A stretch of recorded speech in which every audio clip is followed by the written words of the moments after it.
Today on CityCast Chicago, a new way of funding efforts to combat homelessness gets closer to reality.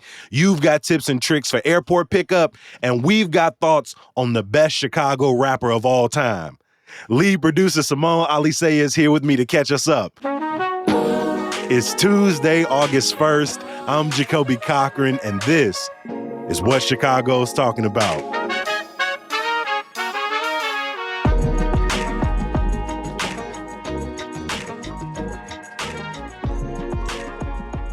Good morning, lead producer. How you feeling today? I am well. How are you? I am feeling good, and I'm not complaining.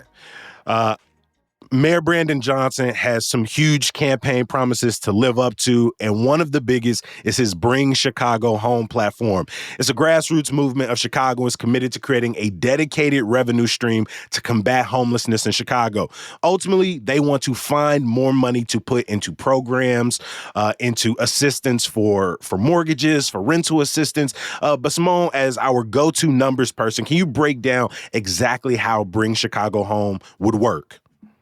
Right. So the Bring Chicago Home is as you said, it's a revenue stream. So what does that mean? It's a new tax. Specifically, it would raise the real estate transfer tax, which is a tax that's paid when property is sold. So, and specifically, it wants to raise this tax on properties that are over $1 million.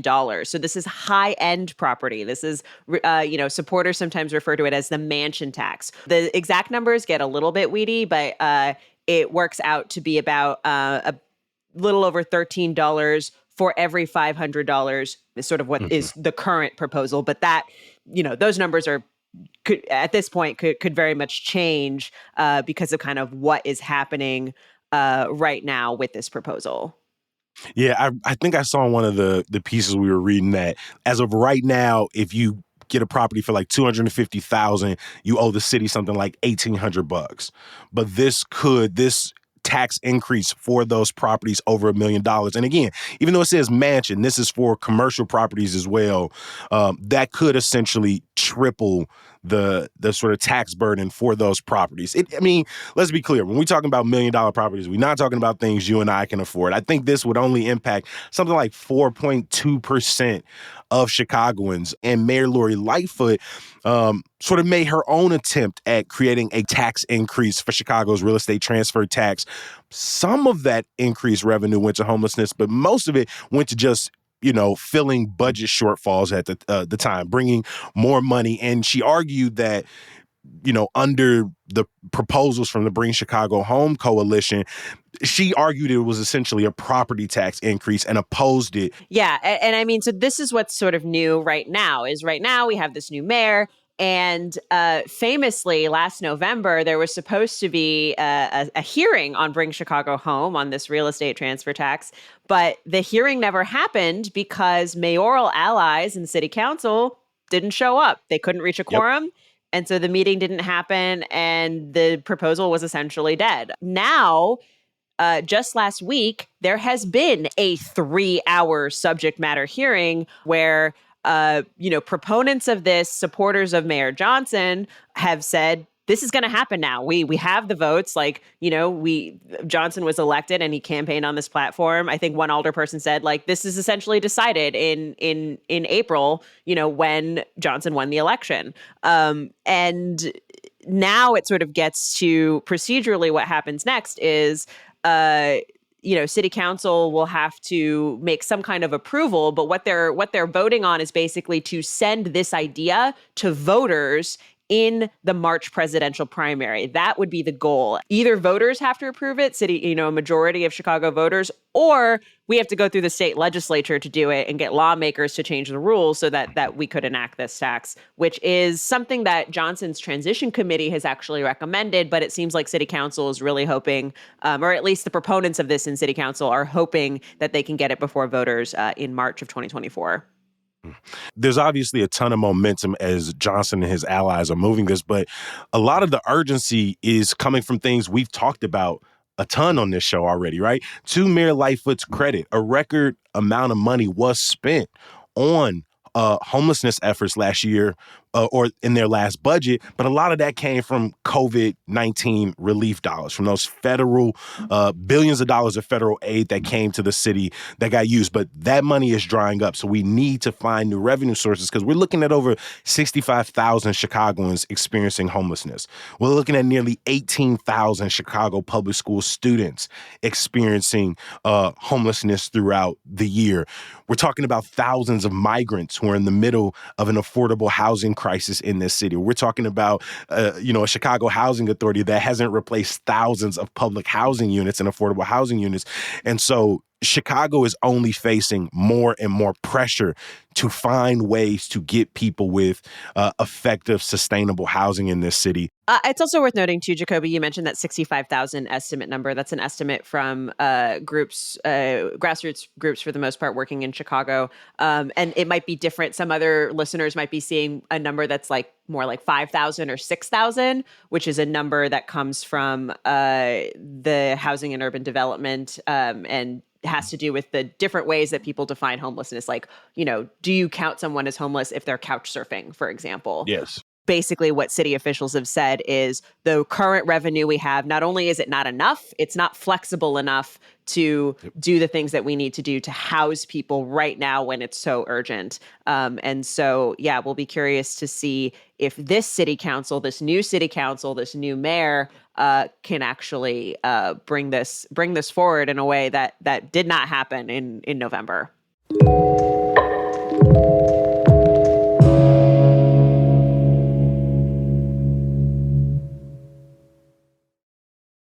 We're midway through the summer at this point, and I think one thing that has probably connected a ton of Chicagoans is making that trek, whether to Midway or to O'Hare. And in our daily newsletter, Hey Chicago, we polled readers asking who they would brave traffic for to pick them up from the airport. Simone, what did readers say? Our readers are so generous, Jacoby. About a third of readers said that they would get literally anyone who asked them, they would pick them up from the airport, which is just so generous. They're so better than me. I know. About half said that they would go for blood family or their best friend, or folks who maybe have mobility issues, that can't be walking to the CTA. And then just a few people, really like just a few, said they either weren't picking up anybody, they weren't having it, or they have that car-free life, and they don't get asked to pick people up from the airport, which is your situation, right? You don't have to deal with that.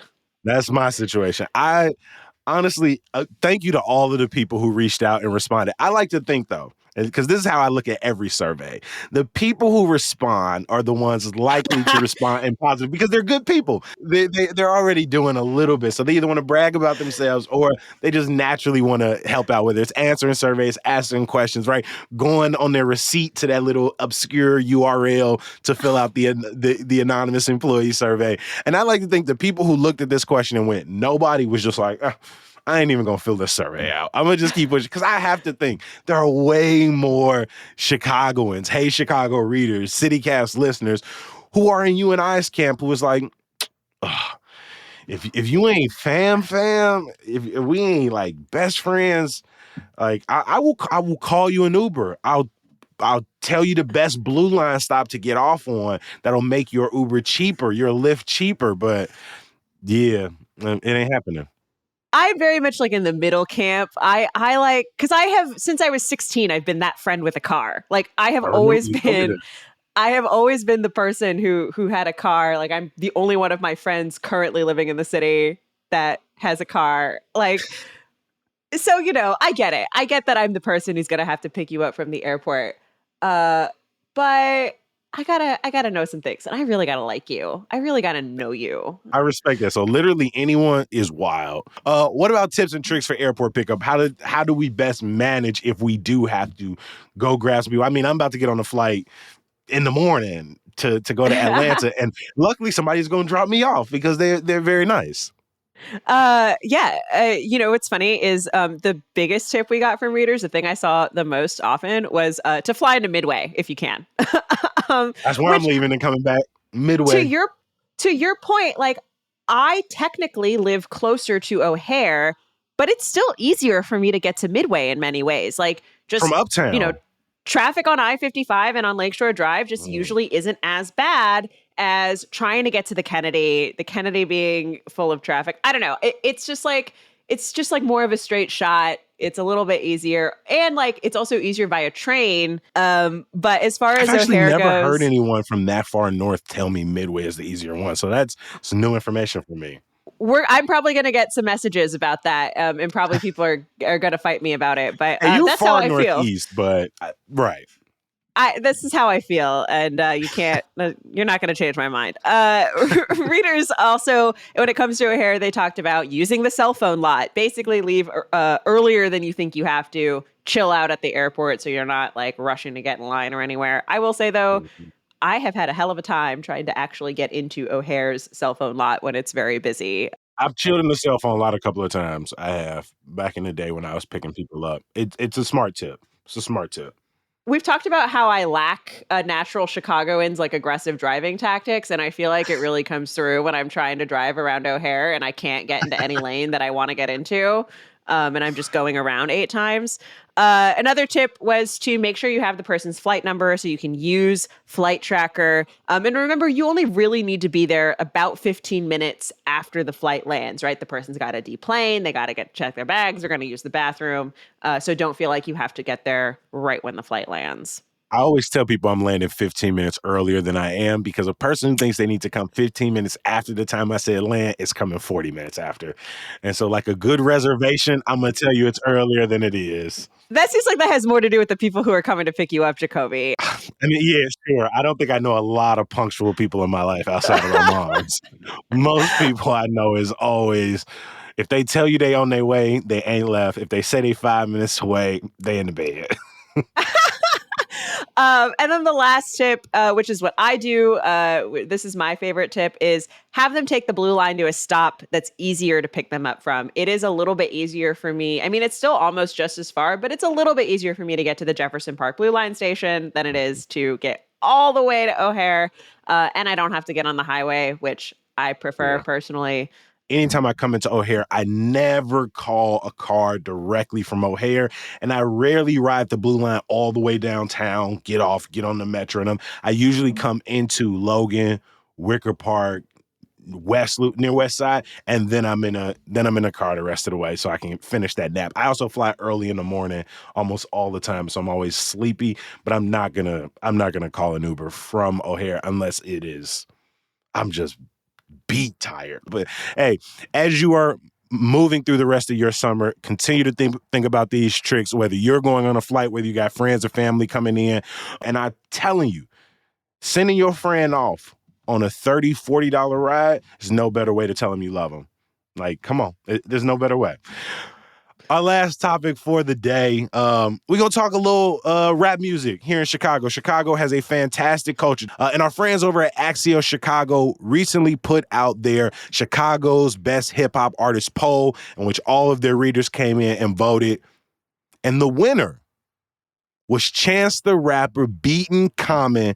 Now, this is no shade to our friends over at Axios and their amazing audience. This is no shade to Chance the Rapper, who is about to celebrate 10 years since he put out his monumental mixtape Acid Rap. And I'm going to go on record and say Acid Rap deserves to be mentioned next to the Lil Wayne Drought series, Wiz Khalifa, Kush and OJ, some of the best mixtapes of all time, right? Nicki Minaj, right? Chance's Acid Rap is next to that. But I'm sorry. 10 years in with really only one real sort of main, like one album, from the in the definition of an album release, I cannot say that Chance is the best Chicago hip hop artist of all time. I'll probably be in the building to celebrate the 10-year anniversary of Acid Rap, but beating Common just felt like a little bit of recency bias, if you ask me. Jacoby, this is so interesting because I am certainly no hip hop expert, but even I was a little bit surprised that Chance went out. And I was so curious. When I saw it, I was like, oh, I got to get Jacoby's take on this because he's going to have opinions. He's going to have thoughts. He's going to have strong thoughts. And I think his impact is very clear in terms of the Chicago artists in the last few years to go as far, to take the game as high in terms of their personal ascension, in terms of their pop culture relevance. You see Chance on the late shows. You see Chance being able to do United Center shows. You see him, on The Voice as one of the judges. And so it's without a doubt that Chance has an impact. But he also, I feel like more than some of these other artists, talks about Chicago and makes Chicago a central character in his music in a way that is translatable to folks outside of Chicago. For sure. Definitely able to capture the mainstream in a very unique kind of way. But when we're talking about Chicago GOATs, we need to remind people that since 1992 and their debut albums, Twista and Common have been leading the vanguard of Chicago rap. And despite the problematic nature of folks like a Lupe Fiasco, there is no better Chicago lyricist ever, in my opinion, than the one representing the 1st and 15th. And when we're talking sonically, when we're talking about creating an album, creating sort of generational jumps in the genre, Ye is still Ye. I know. And even that, I will give Chance, what he has done for his contemporary artists and sort of bringing people into the fold, making more room for those YCA voices, right? The young Chicago authors, but I'm still taking Pivot Gang, and I love Mick Jenkins and No Name, and let's be real, no Chicago artist has had a bigger impact on rap music in the last 20 years than none other than Chief Keef. Nobody has had a bigger impact than Keef. The influence thing I'll give you on Chief Keef, right? That is something that, and we have talked about it on the show about drill and sort of how that came to be and what that has meant for hip hop, but also music in general, right? But that said, the question is best, not biggest influence. The question is best Chicago hip hop artist. If I'm putting together a Chicago mixtape and we at the party, I guarantee you gonna hear Don't Like. Oh, I know. Before you hear anything. I know, but the question is best. The question is the best, right? Which gets to not just influence, it gets to performance, it gets to lyricism, it gets to it has to, and it has to sound good. It has to have all of those things. So, who is your top with that in mind? Lupe Fiasco.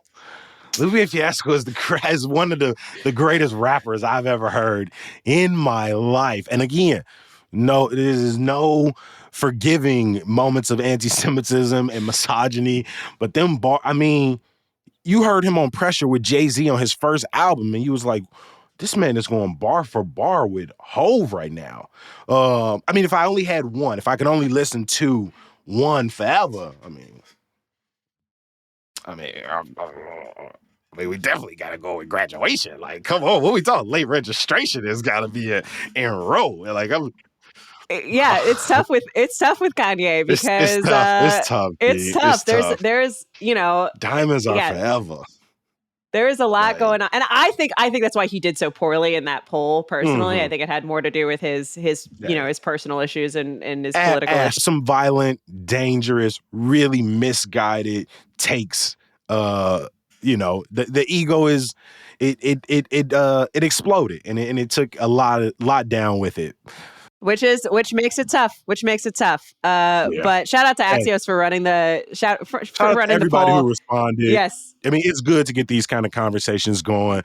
I'm glad that they had some names on there that people be forgetting. Da Brat is the first ever woman with a platinum album. So to see them make sure that credit was given by including them, you can only have so many people on the list. But I'm glad they didn't sleep. But come on, y'all, let's put some more respect on Twista and Common, Lou and Ye. You can hate them, and you ain't got to listen to the music. But let's just make sure we remember how we got here. Simone, I always remember how we got here, how we got to producing 500 plus episodes of CityCast Chicago. And that's been with our fantastic team. And right now you are leading this team with some amazing fervor, my friend. I appreciate you for joining me today. Oh, thanks, Jacoby.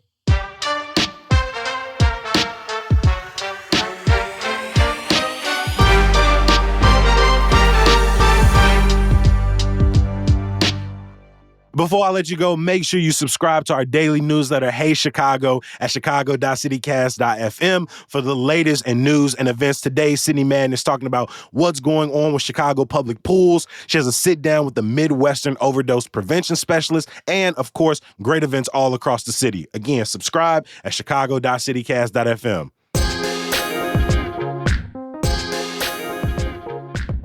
And some good news. I'm going on vacation.